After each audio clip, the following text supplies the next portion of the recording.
Hi there, welcome to the program. I'm Lisa Taylor. Thank you so much for joining us. Our guest today, I am so excited, Matthew Felix. And so I finally decided, all right, I need to just stop everything. I need to take 6 months and just go explore my creativity. And of course, I knew writing would probably be a part of that, but I was also open to exploring other forms of creativity. So I ended up going to Europe, Spain, France in particular, where I've spent a lot of time and lived, and saw some friends. And then I just went and I ran off and I isolated myself in this little Andalusian village up in the mountains, didn't know anyone. And I just started writing and reading and drawing and hiking, just to stop everything so that I could hear that voice more clearly. And as I did, I started to completely change my relationship with my intuition and with that voice, with that feeling. And that led to my deciding ultimately that writing was going to be the focus. And yeah, and so I've been doing it more or less ever since.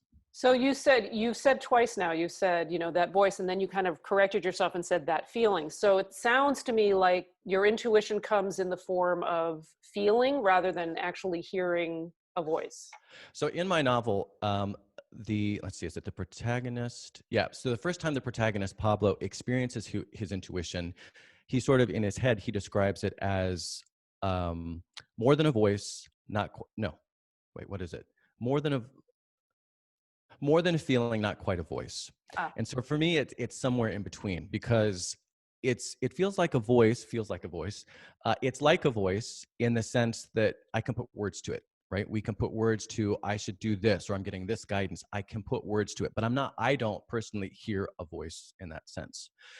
But regardless, it's always visceral for me, right? We talk about feeling something in our hearts, feeling it in our bones, in our guts. And so there's always a visceral, a corporal dimension to intuition as well. And so that's why I kind of bounce back and forth, because also I wanted to qualify it, because for me, it's not a literal voice. I'm not getting specific words, but I'm getting enough of a feeling that I can put words to it. So again, for me, it sort of navigates that middle ground. So it comes as a feeling and then it becomes a cognitive reality for you. Yes. So Yes. you just feel something and then that sort of translates into words. And why do you trust it? Well, at first I didn't, right? And I think that's over time. So what happened to me, so if I go back to my experience in Spain, when I took that time off and all of a sudden I started hearing this voice, feeling this experience that much stronger, at first I didn't trust it. And then something would happen that would show me, and I can't think of an example off the top of my head, but something would show me, oh, I should have trusted it because X just happened. If I had gone to the right, I would have gotten where I was going faster, for example, Right. for a really, really simple example. So then I actually started trusting it. And part of the reason I started trusting it was because I was hearing it that much more strongly. And that was a new experience for me. So I was curious. It got my attention. And so I made a choice, because it is a choice, I think. I made a choice to start listening, to start paying attention. And then just like with a friend, right? We've just met recently. I trust you sort of intuitively, but over time, that trust will build based on the experiences that you and I have. And you show me that you're trustworthy. Well, that's what's happened over time with my intuition. As I've trusted and it worked out, I trusted again and it worked out, then I've built up that trust. It reminds me of the Simon Sinek bit about leadership, about, it doesn't happen in like one sweeping act. Like he's talking with Tom Bilyeu, I think on impact theory. And it doesn't, when did you fall in love with your wife? It wasn't one sweeping act, a moment when it happened. It happens over time. And so those individual acts of intuition may or may not be something in and of themselves that will sway you to trust it completely. But over a period of time, when it happens over and over and over again, there's a track record, and and then all of a sudden one day you realize, oh my gosh, I can trust this, and I am trusting it, and I can trust it with bigger and bigger things. So right. My question is, I want to kind of back up a little bit. When you took the 6 months off, what were you doing differently? I mean, I'm assuming you were quieting stuff, but I want you to get into the kind of the weeds on this a little bit. What were you doing differently that allowed you to hear your intuition more? Well, it is what you just said, right? So, because the reason I decided to write a book about this is because as it was happening to me, I started realizing it was a process. And the process begins with what you just said. And so I won't spend too much time on that because, as you just said, but it is about the quieting. I mean, and for me, a big part of the quieting and things slowing down was getting out of my frenetic day-to-day 9 to 5 life. And we can't all do that. But that was, for me, what started this unexpected, deepening connection with my intuition, which I had never really given much conscious thought to before. So as my protagonist goes through his experiences, I sort of trace my own insofar as the process whereby I deepened my relationship with my intuition and became more aware of it. And that is it. The first step is whatever the impetus is, whether it's just because you start meditating and you, whatever it is that you do to quiet the mind, that has to happen first. Then secondly is when you start having those feelings or you start hearing that voice, for me at least, you have to choose to listen. I think I said this a little while ago. It is a choice because we can get these impulses, but they're not rational.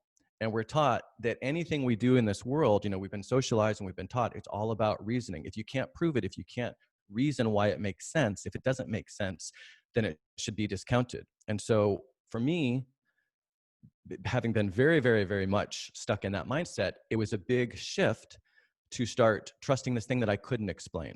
And so I had to choose to do so. So I started choosing to do so, like we just talked about, and things started to happen to validate, oh, I'm not crazy. There's some legitimacy to this. Well, And I mean, that's a whole nother conversation, whether you're that's a whole crazy other, or not, but right, right. Yeah. I'm not where saying I'm intuition not is concerned. crazy, Yeah. big picture. I'm just saying relative to this Right. particular point, I realized I wasn't crazy. But then what I also realized part of the process for me was as I started to hear this voice, let's just use that metaphor, I also realized there were other voices competing for my attention, right? There were the voices of my hopes. There were the voices of my fears. That is Okay. such a good point. I love that. Yeah. I love And it. Like, so, I've just got a hit. I'm just like letting yeah. that sink in. Yep. Okay. The competing voices. Okay, so your wishes and your dreams, that's one voice. What are some of the other voices? I love Your this. doubts and fears. Doubts Your and doubts and fears. fears. So let's just say I get something and I think it's my intuition. Well, maybe I just really want that thing or I want to do that thing. And so I'm rationalizing, pretending it's my intuition. Or maybe my intuition is, maybe it's the opposite. Maybe I'm saying oh, that's my intuition telling me not to take that risk Right, because it's my right. doubts and fears speaking. And really my intuition is saying, no, that's what you're supposed to do if you want to be, take the most authentic, true to yourself decision or make that sort of choice. So that was my own sort of third or fourth step and my protagonist's third or fourth step. And then once you kind of learn to differentiate, and because I think it takes honesty, right? Because people Hmm. sometimes ask me, well, how do you Oh my make that gosh, I'm distinction, so right? with you on that. Honesty Yeah, is everything. And if we yeah. can't learn how to be, and that's like a whole nother learning curve. If you Hmm. can't learn how to be honest with yourself and honestly assess, because there is that perception thing that everybody has and everybody has to deal with, to be able to see past our own perceptions and biases and look at ourselves honestly, objectively, that takes a lot of practice for You sure. got to get the ego out of the way, and it's not Yeah, easy because it's nasty. The ego does not want to give up its hold, right? So yeah. so And it yeah, wants to but kill you. I mean, and that's, it wants to kill you on top of yeah, it. yeah, Worse still, it wants to kill you. yeah.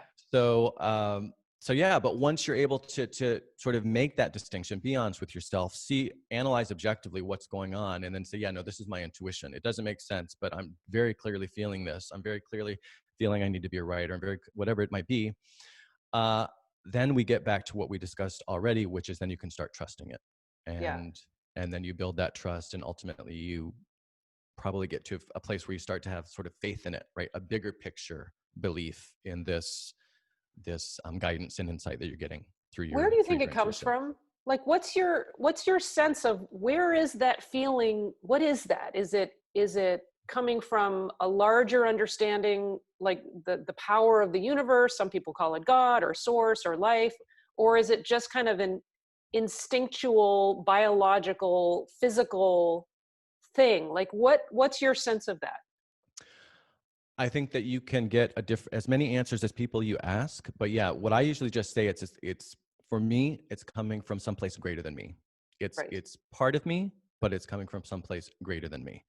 And scientists, I'm sure that they can find ways to rationalize. Actually, it's just a particular form of rational thought, or people who don't believe in something, don't have they're atheists, or they have different belief sets. They're going to find different ways of what intuition means for them. But yeah, for me, it's definitely something that sort of goes beyond.